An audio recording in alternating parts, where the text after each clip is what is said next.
4 ने पूर्ण भाग जाणाऱ्या 3 अंकी संख्या किती आहेत अशा प्रकारचा प्रश्न एसटीआय पूर्व परीक्षा 2013 मध्ये विचारला गेला प्रश्न. एक्सलंट ट्रिक सांगतो काय करायचंय शॉर्टकट मध्ये कसं सोडवता येईल. सुरुवातीला आपल्याला माहिती आहे की 3 अंकी मोठ्यात मोठी संख्या आहे 999. 1 ते 999 पर्यंत 4 ने भाग जाणाऱ्या एकूण संख्या काढूया. म्हणजे याला आपल्याला 4 ने भाग द्यावा लागेल.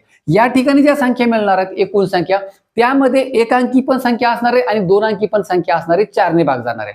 ते आता आपण मायनस करूया म्हणजे बरोबर 3 अंकी संख्या शिल्लक राहतील. त्या मायनस करायच्या असतील तर 2 अंकी मोठ्यात मोठी संख्या आहे 99. याला 4 ने भाग द्या म्हणजे या ठिकाणी मिळणाऱ्या संख्या 1 अंकी आणि 2 अंकी असतील 4 ने भाग जाणार आहे. त्या यातून मायनस केल्या म्हणजे बरोबर 3 अंकी संख्या शिल्लक राहतील. उत्तर येईल पाया समान म्हणजे छेद समान आहे 4 घ्या 999 वजा 99 अंशामध्ये येतील.